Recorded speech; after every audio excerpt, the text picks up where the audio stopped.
Welcome to the Kitcar History File series, where we'll be going through the industry's past. We'll be visiting old marks of long ago, some modern ones, some mostly older stuff. A lot of archive information with photographs and information on the cars they made, the people involved, and what happened to them. Hello, my name's Steve Hole. I'd like to welcome you to the Total Kitcar History File series. I'm the editor of TKC Mag and totalkitcar.com. And in this little series, we look at the wonderfully colourful past of the UK's kit car industry, celebrating 75 years in existence, I think, in 2024, which is absolutely brilliant milestone. If you're new around here, then welcome. If you're old hands and you're regulars, then welcome back. I will just briefly stop, just in case. You must never assume these things, and I've got to say that if you've come here out of curiosity or by accident really, that's what we do. We look at the kit car industry's past. It's a great British industry, and we've got some fabulous cars, some quirky cars, some super talented designers, and some absolute bonkers stuff to bring you, and that's what we like. We like bonkers here at TKC Mag and Total Kit Car.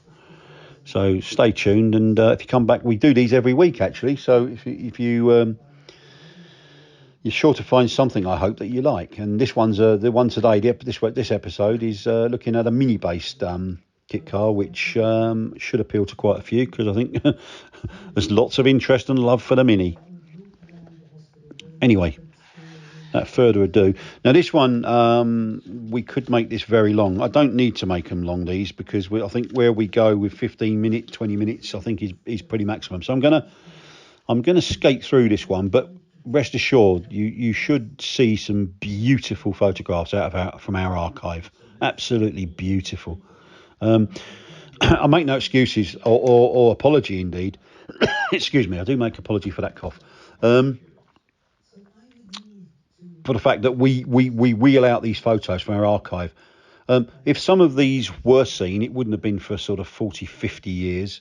And I suspect that quite a few of these photos you see here with this video have never been seen. And some are delightful. I mean, the one with John sitting, a fresh-faced John proudly sitting in his Biota in front of that petrol station is just beautiful, as is the one at the car's official launch at this Auto Speed show in 1968. Just fantastic. Anyway, I'm going to scoot through this one because I don't want it to be drawn out. So, brainchild of the car. Sorry, start again. The Biota was the brainchild of a mining engineer called John Houghton, a really talented guy, motorsport fan. And he sort of first saw it, I suppose, was unveiled in 1968. So he was working on it in 66, 67. John was based at the time in a suburb of Rotherham called Thurcroft, and he worked from a shed behind his house part-time after he got home from his work as an engineer. And the house is called Avalon, which is a great name.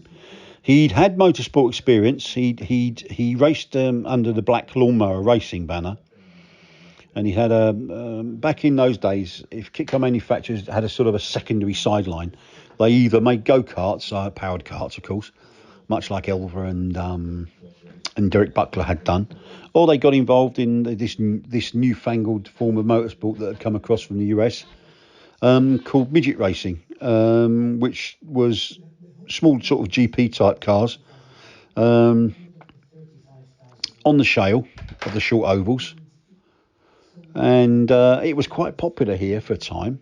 And John was one of the manufacturers who got involved in that, and he also was a fan of the drag strip, and so he used to drag race a car called the Black Caramba. I don't know what Caramba meant in relation to John, but Caramba, and he'd regularly be seen at Elvington and York Raceway on the quarter mile. Now, I guess he also could be described as being, I've said this before, and I've written this many times before over the years. I think we lost a lot of potentially great cars in the kit car industry for the plain fact that the people designing them or creating them were engineers first and foremost, and they didn't really do sales very well, and some of them, trust me, didn't do people very well at all, really. And I think the Biota suffered from that to a certain extent because its looks were pretty questionable, I suppose, for many. But there can be no doubt that it really did work. I mean, its mini mechanicals saw to that, really. The chassis was a work of art that really worked. It was 700mm shorter in the wheelbase than a Mini, wheel at each corner, and it handled beautifully. Biota, the name came from Greek for bi for two, and the ota for small, Greek for small. So they had a lightweight two-seater, and the Biota was certainly that. John was a Lotus 7 fan, but he didn't want to build a replica of that car, but he did want one that worked as well as that, as the Lotus 7 did, and indeed still does. And he chose the Mini because it was a popular donor, like the Imp and the VW Beetle, but he thought that it would better suit his purposes, which I definitely think was true. That chassis was built and designed by a guy called Mick Hazelden, who ran a VW dealership in Sheffield, and he was a friend of John's, obviously. While along the road there was another guy called Billy Needham, who ran a company called Coldwell Engineering. Now these two were probably a row waiting to happen, because I'm told they were both very never short to call a spade a sledgehammer, and didn't suffer fools gladly, so they probably clashed heads quite regularly. But they agreed. John needed help productionising the car and marketing it, and I think Billy was another neighbour. And when John described to Needham what he intended to do, Billy got involved, and in fact he'd had specialist car selling experience because he used to make an F3 car called the Mink, or under the Mink name. So they set up a little joint venture called Houghton Coldwell Limited, specifically for the purpose of making and selling Biotas. The prototype, mock-up, they intended to launch a production car, but interminable delays meant they had to show the prototype, one of the prototypes, at what was called the Autospeed 68, which, for some bizarre reason, the BRSCC decided to rename the established racing car show that took place every January, and then renamed it for that 1 year, which was kind of odd. But it went down really well at that show, and indeed the prototype was developed into a runner and got the sort of, I suppose, kickstart, shall we say, that any kit car maker, even of today, would have given their right arm for, when a well-known motoring journalist of the day, nice guy called Richard Hudson Evans, tested one of the prototypes, a bright yellow one, at Snetterton in April 1969. Now, he did that for Hot Car magazine, while he was also a contributor to a TV programme of the day called Wheels, which I suppose was like the Top Gear of its time, presented by a guy called Shaw Taylor, a TV presenter and actor. Shaw Keep and Peeled Taylor, indeed. I should actually just always try and explain to people that don't know what you and I are talking about. Certainly if you're under 50, you probably wouldn't know that Shaw Taylor was really famous for a 5-minute programme called Police 5, which, as the name suggests, and he kind of syndicated that for all the what was the ITV TV company. They had regional stations around the UK, and he syndicated that. So each of those TV stations got their own bespoke one, and what it was, he highlighted the miscreants that I don't know, burglars and God knows what else, and robbers that had committed felonies in a particular area, and he was asking for the public's help. Have you seen them? And phone this number if you have. It was an interesting little programme. Got results, I believe. But the reason he was called Shaw Keep and Peeled Taylor was because at the end of each show he'd sign off with Keep and Peeled. Simple as that. But anyway, that's that aside. But yeah, so Hudson Evans got that magazine into Hot Car, got that car into Hot Car magazine, I should say. Excuse me. It's been a long day, and he got a little segment on wheels on TV. So it got some real publicity on top of its launch at the Auto Speed. Peter Jackson's Specialised Mouldings were entrusted with the production of the 20-piece GRP mould and body panel moulds and the body panels. And Hudson Evans raved about the car. He thought his cornering ability was great, handling was superb, but he didn't much like. It was an upside down gear lever that kind of grew out the dashboard. Houghton was very strong in terms of his support of it, but it had a kind of a sideways H pattern, which I think caught the unwary out, because it was an H pattern, but it was on its side, so to speak. So that would catch people out, definitely. And again, I suppose it was as hard to work out as a Citroen 2CV is for me these days, even now. But there you go. He also came up with what was an option, actually. People often think it was the standard fit, but it wasn't. It was an optional thing.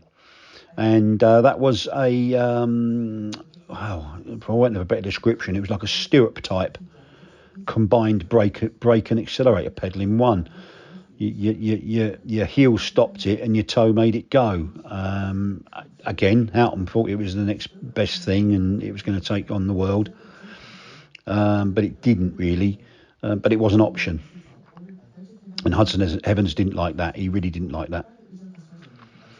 And again, if you didn't want which was standard, that hockey style sideways H gear lever, you could have a standard one from a Mini 1275 Cooper S.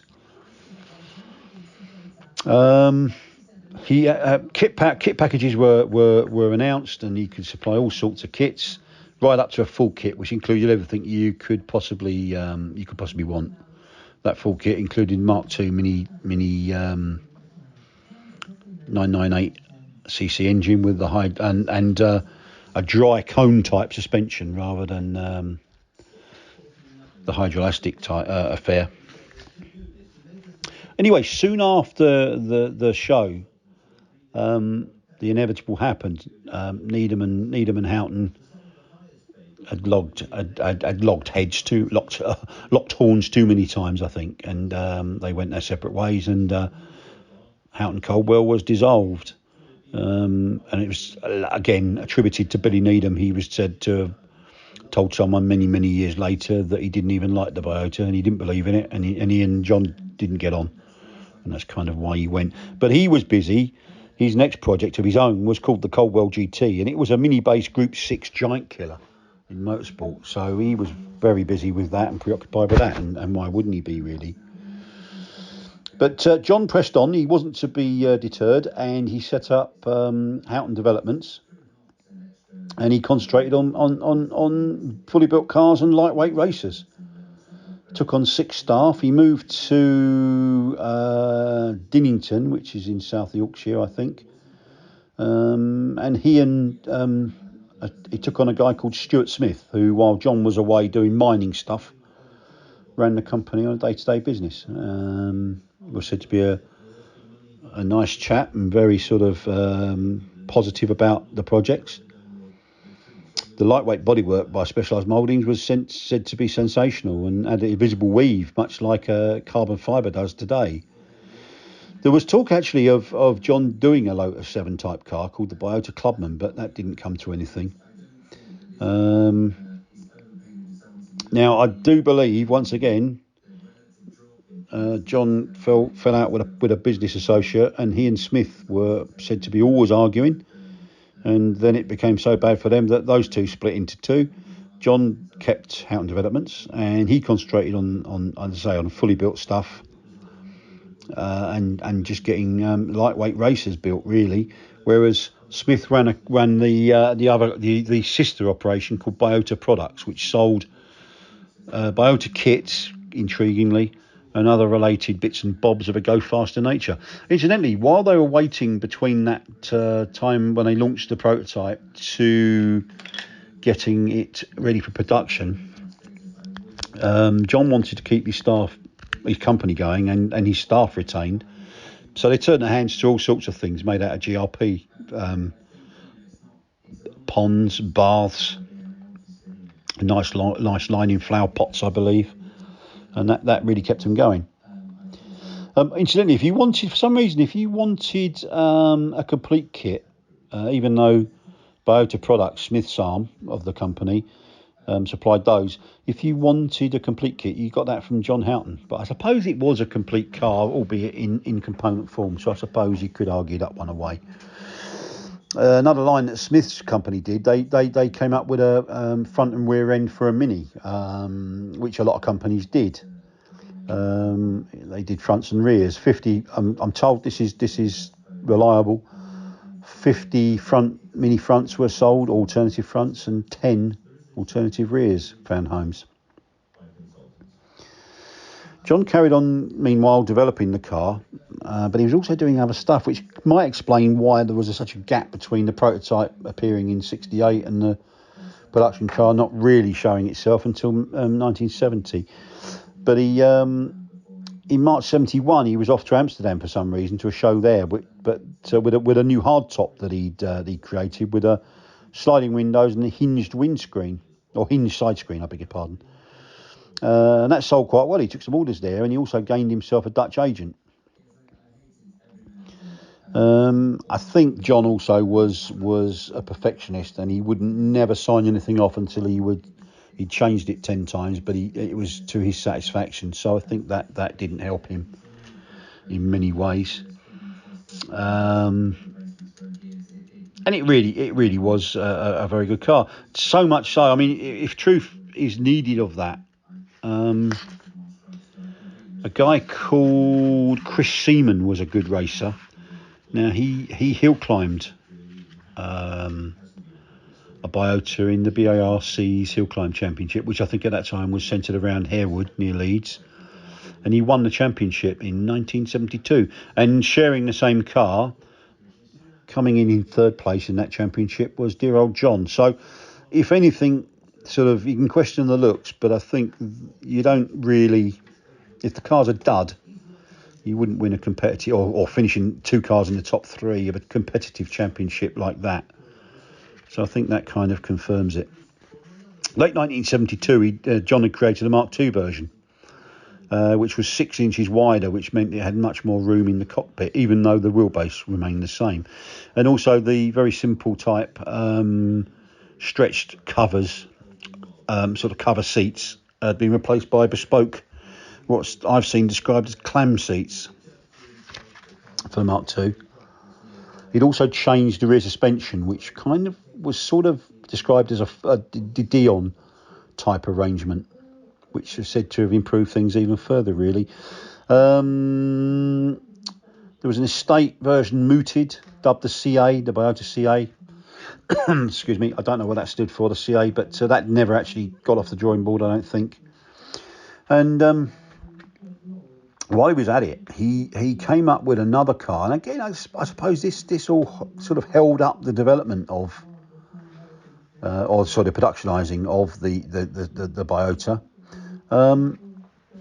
He came up with a thing called the Mod, I guess in answer to the Moke, because it was similar to in sort of styling, sort of, to the Moke. Based on a Biota chassis and mini mechanicals, which are proven and obviously work well. And in the TKC Mag archive, we've got the original blueprints for that car, and a beautiful handwritten letter from John Houghton to then hot car editor Tony Bostock, intended to sort of announce its official launch at the Specialist Sports Car Show in January 1970. And he explained the concept in quite lurid detail to Bostock, and says that he envisages the design to give the customer the ability to choose between 2, 4 and 6 seat configurations, and they could have soft or hard top, and if they wished a pickup version, fold flat windscreen. But the mod's real piece de la resistance was that it had, and I'm not making this up, I really am not, it had a built-in buoyancy cell fitted at the rear of the chassis behind the seats, where there were 2 little paddles also stowed away, which I guess technically definitely made it an amphibious vehicle. And I really didn't make that last piece up. Although, sadly, ultimately, the mod idea didn't seem to float, pun intended. I've got the programme for the Special Sports Car Show of 1970, and I can see no evidence of that car. It's not listed in the exhibitors anyway, on the running order for the exhibitors. So I don't know if it turned up late or what, or it didn't appear. But no more was heard of that, really. However, the Biota operations, the two of them, sort of staggered on until 1976, which is probably later than people think, really. Only curtailed when John Houghton emigrated to Argentina, of all places. But I think he's now, these days, living in retirement back in the UK. And I hope he's doing well. The amazing autocross racer of the time who ran a go faster speed shop type effort in Leicestershire called Jumping Jeff Williamson. Jumping because his autocrosser was always taking off over jumps and such like. He had the project for a couple of years before that it sort of went off to the kitcar yard in the sky. I've got pretty reliable sales figures from people that would know. And apparently 34 Mark 1s and 6 Mark 2s were produced. And that's it, really. There's a thanks to a guy called Dr. Mark Geach at 60s Racing for his invaluable assistance with our Biota pieces that we've done for the mag, and indeed here. And Mark actually owns one of those prototypes. So he knows what he's talking about as far as Biota is concerned. And he, of course, is a huge fan of it. And I think if you look below that, the skin, I think there's no doubts. And clearly, its performance in the BARC's Hill Climb Championship would prove it. It worked beautifully, even if you didn't much like the styling. But anyway, I hope you've enjoyed that episode. Definitely a child of its time. Something that we're delighted to have brought you. And I really hope you've enjoyed it. Come back every week, because that's when we tend to, every Monday, we tend to launch a new episode in this series. Keep your suggestions coming in, your requests. We'll try our best to get round to them. But as I said from when we came in, this is a massively wide subject matter we're aiming at. So we'll just do our best to bring you what you'd like to listen to.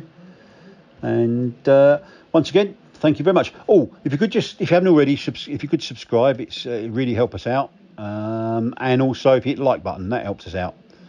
We do these videos in association with Neil Winnington's channel at Enwin's Motors. If you could head over there and do the same as I asked you to do here, that'd be great. Some of the videos will be the same, others are exclusive to Neil's channel, and vice versa. But anyway, wherever you are in the world, whatever time of day it is, I wish you a great one. And thanks very much once again. Bye-bye.